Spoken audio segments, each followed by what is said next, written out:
ڕێڤای وەکی کۆمەگۆتی پشت بولتەنا کوردی ئەمێ میێوانێکی وەربگرن میێوانێ مەژی برێز ئەکرەم سلێمان ڕێڤەبەری ئەلەکتریکی لە هەرێما جزیرێت و دەنگێمەت بیزە برێز ئەکرەم بەلێ یەکسەرم دەرباسی مژارە خۆ ببن سەدەما vê dema dawî kêmbûna daneya kehrebê li herêma me taybet qamişlo çi ye destpêkê roj baş ji wir hemû guhdarê êwar FM ev pirsgirêka no kehrebe kêmbûyê wek em bêjin netîca gelek tiştin bûne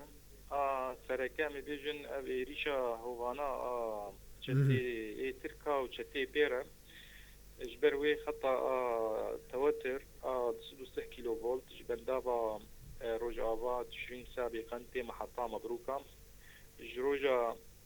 em karin bên a şeşa ji êrîşê de ew xar cî xizmetê ye meheta mebrûka jî ew ji ber hat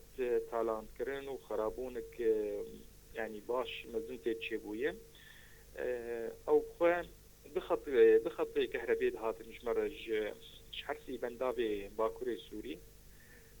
خطك دهات محطة مبروك أو خطك دهات محطة أبواب نيزي باجاري حسكية أنا خطك تاني جمت خدمتي لي مقو آج بندابة طبقة تي محطة أبواب إجبر ولو نيلي كمية كهرباء كين بوي يعني بري أف إيريشي تركات شيبه نيزي 150 ميجا مدبر أنا نيفي بوي نيفي يعني تقريبا بين هفته 8 ميجا جمر بروژه و در حق وان سدمان دهنه و چنه آنکو یدکه و بدیله و نا براستي بديل تشتكتنن يعني أب خطن أب محطة أساسية مسائل بدائل وان يعني شبه مستحيلة حاليا تشتكتنن ام جدر الکتریک ناس بکن جو کوه هون جو گهدار و تماشاوان مره بدن دیار کرن بله ام جدر الکتریک ناس بکن مصدر اویش کوه هاتیه او کهرباء تدي انا مصدر اوي انا رخك جاريه دي بندافاج مرتي بريا خطك تاني ريم وايدنج سويديتي البرجي وايت البينا يعني شلجي دس بيكريه احمال كهرباء بشتي قال لك يزيد ابونا يعني استهلاك هي استهلاك مزنش كهرباء هي يعني احمال تقريبا تقارب الدبل يعني جاغا ايرو باجارك 10 ميجا بس يذكر انا تشلده بحاجتي 20 ميجا ابجي برسكريكك بندافن تبقى وسويدي كروشاوان تشيا عنفات كو كاردكن ده هياما ايرو ده راست اي تبقى جي راستي هنكي روشاوان الفني يعني ام بيجي نخرب باشا اما آفجی گل کی سر وان بنداوا هندک بویم تو زانن آفج عالی ترکات اوجی سیاست کوانه ده پشتی ایریشان سر کانی گریس ایرابو آوی یا قریبا يعني وقت بجمارك مزن كين دكن روجانا اوجي باندورة كوي هي اما از توربين سويدي 4 توربين دروشا حري باش ده هر 4 شغل نيزي 8 ميجا ولدين تي بلا كرن سر باجار وباجارو كي روجلاتي باجاري قامشلو نابرا براستي برسويكي وانجي دركبن وقت بفصولات تشيدن يعني بشتي روش ولوين ریفبری آوا گازنان دکن کو هوالاتی خطن الکتریک درین نیا سایره جتاخه که دبن تاخه کدن جبو و بابت چلو و تفگر ین وهنه راست شبا افجي بسكريكه که يعني قلك تبالهبيه قلك روشة كهربية خرات که قلك يعني اف طرانس وشبكة ما اف تجهيزات كهربية او جي يعني وان روشة وان خطري ده الجبر ولو جي ام جي بانكن حموم اف مشتركة كهربية قال لنا يعني باراستنا وان سازية كهربية وشبكة وطرنسي وين لا هو مسؤولية ريفبريا كهربية إيرو رو ام حمو قالوا سازي يعني جمتي خستن ام باراستنا وان تشتابكن بله سازية ما خدمتك بشتيج ما قشار بكن جبروا له ام ثاني نكارن يعني ام في ار كي مزن رابن جبروا له هيفين يعني قال لي ممر بالي كارب بروجي مهنا فان اف خطي مخالف جي ام جيوان قد كان فصلينا اما براستي بشتي روجادن ام ديستين يكون وان شور ديس يعني خطك دن نو دن بشاندن انش تاخكي دبن تاخكي او اميجي بردوام بكن يعني حيام يعني اف روشة وان شبكات كهرباء جنابها بدرخل لفرجي لهن تاخان ختن كهرباء ين 24 ساعتان لهن مالان هنه انكو كهرباء و تاخي تونيه وياوان هي برسوا وان جي كو اوانج خوره كبل لسر حساب خو كشاندنه وهن جوان جي دبيجن ام مالبات شهيدانن اف چيه مثلا كود اخفن والله زانت شلو يبو اف خطن هنا راست 24 ساعت كهرباء تيدنن او جي وقتنا سازيه خدمتها قشتيني يعني هم سازيه آوينه وك آشي مانوك بين قلك سازيه هنا ايه خدمتها قشتين ام يعني ام حاولين انه تم كهرباوي هذا الفرجي بو طبعا بو مالبات شهيدات جي ريز وحرمتين طبعا بس اما وكري ببرين يعني ام نادن الكسي يعني افتشتانات شي دبن يعني بيكون وقت بالنابكي يعني نبرسمية هاتي بشاندن يعني ام قبول ناكن اما ام قدكن يعني ايه كيف براستي يعني لگور باجارکی وکی قامش لو يعني تقنين چاواد مشى تقنينا كهرباء تقنينا كهرباء سر روشة دوي ساعات دمينن يعني تقنينك ثابت ابدا تنير الحمى جزيرة تنية قور يعني شرطن ومرجو ظروفي كهرباء دمينه سروي اساسي حر ساعتكين او وتدبين الروج بروج يعني تجاري روجك ناشبه روك دين بالتقنينه كهرباء يعني تبين روكي 5 ساعات 10 ساعات 12 ساعات كيم زيديه يعني بيرنجي دتيم شاندن ام قول روشي حر ساعات بساعات جوهرتن براستي باش هون بويا بوهاي الكتريكيه دستين ام لسروي سيستم بافن بوها چقاسه و چاوا بريفا دچه راست بو امجير بيجين رسومي دعم وصيانه يعني وقت قيمتك تشوتشكي يعني حقي كهرباء او حردمها ام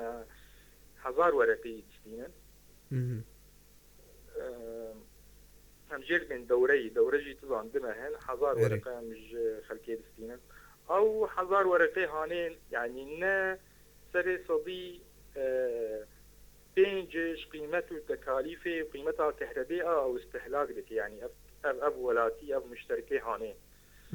يعني حتى يجي ملت يعني دم من جارنا الي كارن جارنا نا الي كارن براستي يعني تبين او 1000 ورقه جي الوان قلك هم تبين او 1000 ورقه سردمها بلكي قيمتها دولارك سوري يعني حق تشكي قيد كيلو بطاطا يم كارنولو بيجن يعني بقيمته يعني براستي دوي دجي حتى برسكريك مردات كان اگرم زانبن هر دو مهان دسته الکتریک چقاسه پریانج همولاتیان وردگرش خو وکی تاگوتی 1000 لیره سوریه اگر لسر آستا حموره و بریان هیا يعني اف پرج حمو سازیان جیده ورگرتن يعني سازیه یه دورو بر بله براستي وكانا جباي وان نا يعني انا مثلا سازيه افي هنا بيري افي الى تاخه هليلي هن ان باجارا تشكيلو من كهرباء جوان ناستين وقت قيمتها كهرباء ناستين کارمند حکومت سوری جی دیار دکن کو او کهرباء لسر باجاران دابش دکن برسوا و چیه راست افجي الخواني يعني جبو ويتشتي تشتراست يعني نافرة جارنا دسبيكيج يعني نوع هنا آلي كاري ناف مدهي او مقاربين تنسيق يعني هنا كنا كوكي درت كذن كيماني بيترج آلي وان درت كذن ام جي سر سكنن يعني بو بقشتي ام داوي بجين يعني وقت هدفك البيشامي ام خدمتك كهرباء بك محطين كهربائية القام شلو چندن قالوا قامشلو الدونه يعني دم حطيت تحويلين ياك هيلا مطار يدك مطار دايه وادني الاليه امجير او محلة السينور المحطات الشماليه امجير گلوتکلی ایریشن ترکیه لسر روجاوا دبس ادم کو لقامشلو و گندوارن وی هنکی كهرباء لاواز ببه راست من انا بدفتك يعني ابي ريشي هاني الروشه كهرباء قلك خراب كريان يعني هما محطة قامشلو الشماليه هاونك المحطه كتي حيانا برشنوي مضروبا يعني ما تامين نكرنا يعني غيري محطة مبروكة خطي في السدوسة أنا بنداوا روجاوا ومحطة مبروكة يعني قلك باندورا وي هي يعني روسان راگهاند کو واند دریا رفبری اخو سریا کوبانه دست به چاکسازیا بنداوا تشرینه کرنه و گوتن و کهربه بفروشن اردن و لبنانه برسوا و چیه؟ والله بشتي تدي بنداوا اخوا نقري دايما هي ريفبريك بشتي حرفي بنداوا هي بس كان موديجي فيجن يعني اساسا حرفي بنداv كهرباء ليتنا تيرا سوري تنه يعني بك نعم هرب فروش باجاري ولاتي من جيران السوري من ايدر دورا سوري من او كهرباء ولو تشتكي تنه ابدا ابا نصر ابين اب هبه او كهرباء هبه يعني وقت ميناك باكرو روجلات السوري يعني حسي بنداب الكارد كرن وكهرباء الباكر وروجلات السوري 24 ساعة النبوم اف دليل انه كهرباء تيرا باكر وروجلات السوري نذكر يعني هذا توليد كرن جبان بندابا فانا افتشت آلية فني نراست يعني قالوا قي اوقاس كهرباء هي حطاني ورف روتن ورولا ريفبريا كوباني الفرتشبه يان ويدريا حكومتها السوري دبا اي والله افكر سيولو يعني برسباي الجمتنا يعني صورة توجه غير كارب توجه ترتيبي يعني بي برسي جوان بك يعني بس افكارم تشتن فنية اقايل للجموع يعني وقت مشترقون مثلا اساسي او كهرباء تنيت بتجيكي دن يعني ايرو كهرباء فرتنا تيرا باكرو روجلات السوري بك بندام سر ابيت شغل اوانا نه محطان غازي نه سرفيول شغل 24 ساعه كهرباء بدنتا بروجين وهبون لسر راگاندن تشتك نها تبهستن جبوان بروجيان هون گهانه چه آسته راست بروجي من ملي سويدية هنا ملي تشبسي هنا انا آلية سويدية و بروداوي تي يعني توربينا نمرة حفت الجماعي نمرة دو هاي اوانا حردو بشغلن انيزي 40 ميجا وات زيادة بدا جمع يعني اما حطاك الشبسة تشيتن او جينيزي 6 ميجا بدا اما تأخير بشتي كمان حمو بروجا هذا يعني انا بروجن هنا جرك بري دمها كاربانا انا خدمتي دبانا اما جبر يعني اف ظروفي فتني كمانية درد كمان اف حصارة سر منطقي اف ريشة تركا يعني حمو جد بن برسكريك وتأخير كمان كار دبراستي برز اكرم سليمان ريفبري الكتريكي الهرم الجزيرة قالك سباس بو في درفته سباس شوش قالك سباس كو وجي تماشا و گهدار كر گهدار و تماشا وان ما